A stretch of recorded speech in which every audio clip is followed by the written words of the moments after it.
नमस्कार साथियों। आज देश और पूरी दुनिया के लबों पर एक ही नाम है और वो नाम है फीफा। और आज के इस क्लास में, आज के इस वीडियो में मैं आप लोगों को बताऊंगी एक ऐसे बहुत सारे राज जो आपने फीफा के बारे में ना कभी सुने होंगे ना कभी सोचे भी होंगे। तो फीफा से जुड़े हुए वो अनसुने किस्से आज जिसके बारे में हम लोग बात करने वाले हैं। तो आइए चलते हैं फीफा के इस खूबसूरत सफर पर और अंत तक जरूर देखिएगा इस वीडियो को, ताकि ये सफर जब खत्म होगा तो आपको एक बहुत खूबसूरत सी मुस्कान आपके चेहरे पर देकर जाएगा। तो शुरुआत करते हैं। फीफा 2022 में अभी हाल ही में ये मैच कंप्लीट हुआ है और आप लोगों को पता है कि किस तरीके से पूरी दुनिया में ये नाम जो है सभी की ज़बान पर आ चुका है। फीफा के बारे में कुछ सबसे इंपॉर्टेंट चीज ये है कि आप लोग जिसे एक गेम समझते हैं, मात्र वो मात्र एक गेम नहीं है। तो क्या है, इसके बारे में हम लोग बात करते हैं। फीफा जो कि एक फ्रेंच शब्द है और बेसिकली फ्रेंच में इसे जो है वो क्या कहा जाता है, फेडरेशन इंटरनेशनल दे फुटबॉल एसोसिएशन कहा जाता है। फीफा की शुरुआत दोस्तों 1904 के अंदर हुई थी और आज जहां पर फीफा में 211 टीमें शामिल हैं, एक वक्त ऐसा था जहां पर 7 देशों ने मिलकर इसे स्टार्ट किया था। इसे स्टार्ट करने वाले कौन थे, उन्होंने क्या क्या किया, इन सारी चीजों के बारे में हम लोग आज के सेशन में बात करते हैं। आइए, तो फीफा यानी कि फेडरेशन इंटरनेशनल दे फुटबॉल एसोसिएशन की अगर मैं बात करती हूँ, जो कि अभी हाल ही में 2022 में कतर में खेला गया था और अभी अभी रिसेंटली ये मैच कंप्लीट हुआ है। आपको सभी को पता होगा कि फीफा बेसिकली हर 4 साल में एक बार खेला जाता है। पर नई चीज क्या है, आपको जिनकी यहाँ पर ये फेस जो दिखाई दे रहे हैं उनका नाम है रॉबर्ट ग्वेरिन। और रॉबर्ट ग्वेरिन बेसिकली आपके पहले प्रेसिडेंट भी थे आपके फीफा काउंसिल के। इन्होंने 7 देशों के रिप्रेजेंटेटिव्स को मिलाकर ये फीफा फाउंडेशन एक्ट की स्टार्टिंग की और वो दिन था दोस्तों आपका 21 मई 1904। तब से ये फीफा जो है वो चला जा रहा है। पर मजेदार चीज क्या है ये समझिए, यहाँ पर इस एक्ट की स्टार्टिंग ये की गई थी कि दुनिया भर में हम लोग फीफा को प्रमोट कर सकें, फीफा की हम यहाँ पे कहें कि वैल्यू बढ़ा सके, फुटबॉल की हम यहाँ पर वैल्यू बढ़ा सके। सबसे इंपॉर्टेंट चीज यहाँ पर यह है कि फीफा मात्र एक गेम नहीं है, मात्र एक टूर्नामेंट नहीं है।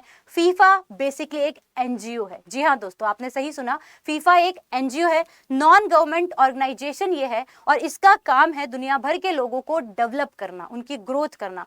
फीफा बहुत सारे दोस्तों सोशल डेवलपमेंट प्रोग्राम्स में भी शामिल है और आप जानकर हैरान हो जाएंगे इसके सोशल डेवलपमेंट प्रोग्राम्स ये किस किस प्रोग्राम के ऊपर जो है वो काम करती हैं। कुछ एग्जांपल मैं आप लोगों के लिए यहाँ पर लेकर आई हूँ, जैसे कि एजुकेशन फॉर ऑल, शिक्षा सभी के लिए अनिवार्य है।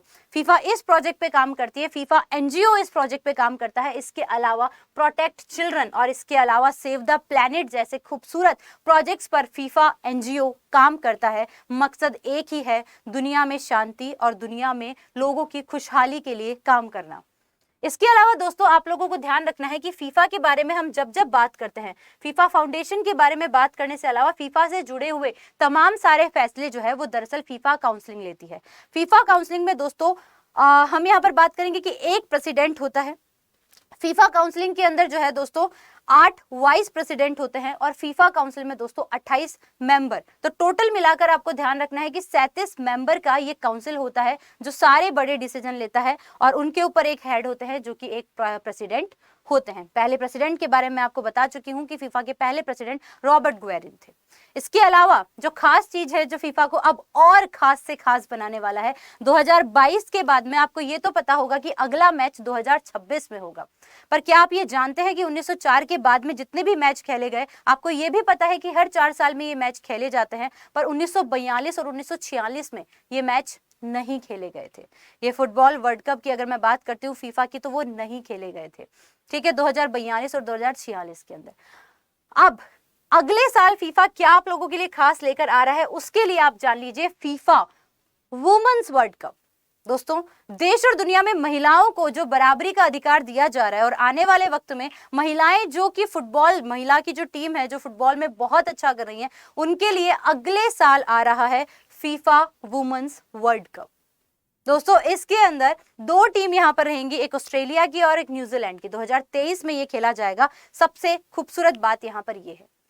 इसके अलावा 2026 की खास बात क्या है, आपको ये तो पता होगा कि 2022 के अंदर हुए टूर्नामेंट के अंदर दोस्तों 32 टीमें थी, पर क्योंकि ये यूनाइटेड 2026 होने जा रहा है दोस्तों, इसके अंदर टोटल 48 टीम्स यहाँ पर जो है वो हिस्सा लेंगी, 48 टीम यहाँ पर हिस्सा लेंगी। तो ये अपने आप में ही एक बहुत सर्वश्रेष्ठ, मैं कहूंगी, वर्ल्ड कप साबित होने वाला है। फीफा की अगर मैं बात करती हूँ, फुटबॉल वर्ल्ड कप की बात करती हूँ, इस बार तो दोस्तों कतर में ही खेला गया था, पर 2026 का जो फीफा है वो बेसिकली 3 जगह पर खेला जाएगा, जिसमें है कनाडा, मैक्सिको और यूएसए।